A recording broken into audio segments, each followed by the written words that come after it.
2022 시즌이 다가왔습니다. 끝나고 샌디에고는 보가치에게 2억 8천만 달러를 쏩니다. 다르비슈에게 1억 800만 달러, 마차도에게 3억 5천만 달러를 주더니 개막일에는 크로네스와 계약합니다.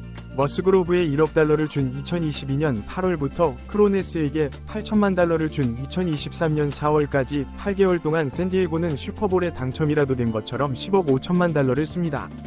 그 결과 샌디에고는 2023년 2억 9.100만 달러를 썼고 치세로 4천만 달러를 냅니다. 재산이 200억 달러인 코엔 형님은 그렇다 치고 2023년을 기준으로 양키스가 6억 8천만 달러의 매출을 올리고 연봉으로 3억 2.800만 달러를 써 매출의 48% 연봉으로 지출했으며 다저스가 5억 5천만 달러의 매출을 올리고 연봉으로 2억 8천만 달러를 써 매출의 50% 연봉으로 지출한 반면 샌디에고는 매출 3억 4.500만 달러에 연봉 3억 3천만 달러로 연봉이 매출의 95% 달했습니다.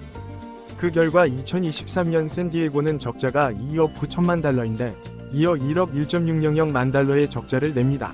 자산 대비 부채는 20% 증가했고 다저스가 14% 성장을 하는 동안 구단 가치가 2%밖에 오르지 않습니다. 맥코트에게 강제 매각 결정이 내려진 후 다저스 인수전은 오말리 콘소시엄 대 구겐하임 콘소시엄의 대결이 됩니다. 1950년에 아버지가 지분 100%를 차지하고 아들이 뒤를 이었다가 1998년 루퍼트 머독에게 매각했던 오말리 가문은 외조카이자 투자회사 출신인 피터 사이들이 이끌고 있었습니다. 하지만 다저스를 인수한 쪽은 21억 5천만 달러를 부른 구겐하임이었고 다저스 인수에 실패한 사이들은 샌디에고를 8억 달러에 삽니다. 사이들의 목표는 명확했습니다. 다저스의 라이벌이 돼야 한다는 것. 다저스의 세력권이 있는 곳에서 인기를 올릴 수 있는 유일한 방법은 다저스에 맞서는 팀이 되어야 한다는 것이었습니다. 2014년 8월에 프레러를 임명한 샌디에고는 2018년 호스머를 영입하고 2019년 마차도를 사는 것으로 다저스에 맞서기 시작합니다. 2022년 다저스를 꺾고 NLCS 진출할 때까지만 해도 파랑새는 잡히는 것 같았습니다. 하지만 사이들이 예상하지 못한 두 가지 일이 발생합니다. 25년 동안 연평균 3억 2천만 달러를 받기로 한 다저스의 로컬 TV 계약과 비교하면 샌디에고가 비슷한 시기에 폭스와 맺은 20년 계약은 연간 6천만 달러로 다저스의 5분의 1 수준이었습니다.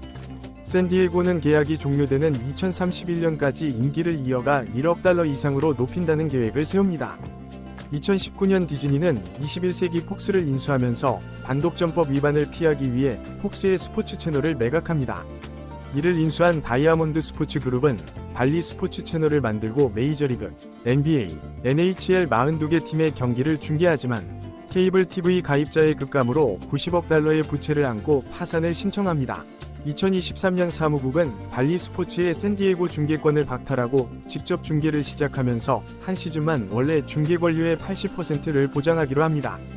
올해 샌디에고의 중계권 수입이 얼마였는지 정확히 알 수 없지만 크게 줄었을 거라는 건 어렵지 않게 짐작할 수 있습니다. 샌디에고의 스타 마케팅은 관중 동원에서 대성공을 거둡니다. 2018년 216만 명이 최저였던 샌디에고는 올해 333만 명으로 다저스와 필리스 다음으로 많은 3위였습니다. 하지만 입장 수입이 늘었어도 로컬 TV 수입의 감소를 충당하기 어려운 실정입니다. 천상계 스포츠를 할 수 있는 NFL은 입장 수입이 17.7%에 불과합니다. 대신 67%가 중계권 수입이고 전국단 이익이기 때문에 로컬 TV 위기에서 벗어나 있습니다.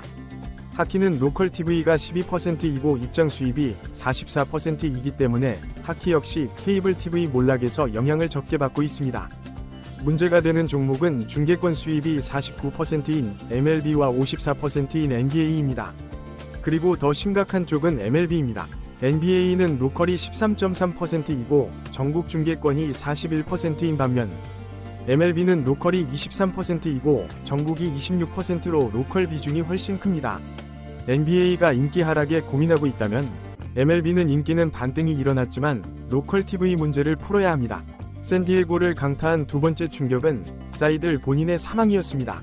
사이들이 2023년 11월에 사망하면서 가뜩이나 9월에 1억 달러 대출을 받으려다 사무국이 막아 절반만 받았던 샌디에고는 자금 조달 계획이 완전히 무너집니다.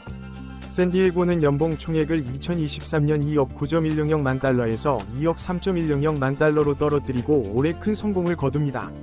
다저스에게 일리미네이션 위기를 준 팀은 디비전 시리즈에서 대결한 샌디에고가 유일했습니다. 다저스를 탈락 위기에 몰아넣을 때까지만 해도 월드시리즈 우승 후보 1순위라는 평가는 손색이 없었습니다. 하지만 머스그로브의 부상으로 시스를 당겨 쓴 것이 최악의 선택이 되면서 다저스의 분위기를 살려줬고 5차전을 사이들의 영전에 바치려 했던 다르비슈는 솔로 홈런 2개를 맞고 6과 3분의 2이닝 2실점으로 패전을 안았습니다. 다르비슈는 오타니와 야마모토에게 상황을 알기 때문에 우리 팀으로 오라고 할 수 없었다고 한 적이 있습니다. 페이로를 6천만 달러나 낮췄는데도 더 좋은 성적을 낸 건 프레러의 원맨쇼 덕분이었습니다. 수토를 주고 얻은 킹과 히가시오카는 제기 콩나무가 됐고 서울행 비행기에 오르기 전에 영입한 시스와 테너스카, 제이슨 에더, 브라이언 호잉, 마틴 페레스를 얻은 마감시한 트레이드도 대성공이었습니다. 하지만 이제 샌디에고의 앞에 놓인 냉혹한 현실은 과소비의 대가입니다. 장타가 실종된 보가치는 보스턴에서 117이었던 공격력이 106으로 떨어졌고 올해 승리 기여도는 1.2에 불과했습니다. 보가치는 1억 2.550만 달러로 40세 시즌까지 보장받았는데 터너가 동일한 평균 연봉을 39세 시즌까지 보장받은 것과 비교하면 얼마나 후한 계약인지 알 수 있습니다. 옵트아웃 덕분에 15년 4억 7천만 달러 계약이 돼 오타니의 계약 가치를 뛰어넘은 마차도는 후반기에 선전하기는 했지만 승리 기여도 3.1은 기대한 수준이 아니었습니다. 마차도는 디비전 시리즈 2차전에서 타티스와 맞선 것에 흥분해 로버츠 감독 쪽으로 공을 강하게 던지는 등 할 필요가 전혀 없는 행동을 했고 마지막 두 경기에서 7타수 1안타 3삼진에 그쳤습니다. 샌디에고 경기가 신날 땐 너무 신나고 아닐 땐 너무 식어버리는 건 마차도의 감정 기복과 관련이 있어 보입니다. 마차도의 계약도 보가치처럼 40세 시즌까지 가야 합니다.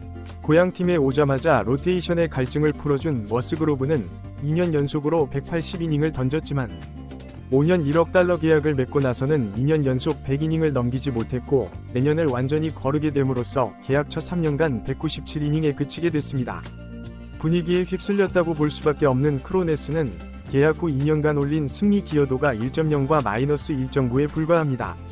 추윤아웃된 타티스를 포함해 샌디에고의 장기 계약 선수들인 마차도, 타티스, 보가츠, 크로네스가 올린 승리 기여도 합계는 8.9에 불과합니다.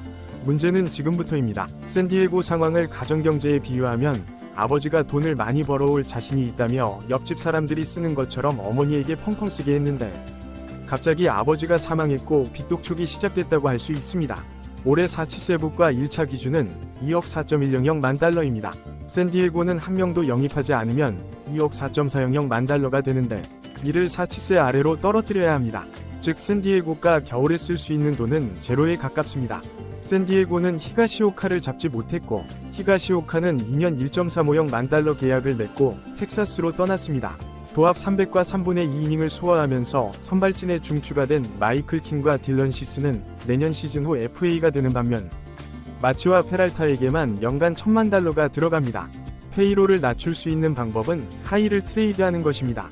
마이애미가 고우석의 자녀 연봉 400만 달러를 그대로 떠안으면서 샌디에고는 올해 하이에게 200만 달러밖에 쓰지 않았습니다. 하지만 내년 연봉 1.060만 달러는 모두를 샌디에고가 부담해야 합니다. 샌디에고가 연봉 감축에도 좋은 성적을 거둘 수 있었던 건 트레이드 카드가 많았기 때문이었습니다. 하지만 3년 연속 타격왕을 했음에도 승리 기여도가 1.0인 하이의 가치는 소토와 비교할 수도 없고 유망주 카드도 바닥났습니다. 이제 샌디에고의 파면은 절대로 팔 수 없는 선수들과 콜업까지 한참이 남은 선수들만 존재합니다. 불과 2년 전까지만 해도 다저스처럼 돈을 많이 썼던 샌디에고가 재정 위기에 봉착한 반면 다저스는 샌디에고에게 진짜 부자가 어떻다는 걸 보여주고 있습니다. 샌디에고의 미래는 어떻게 될까요?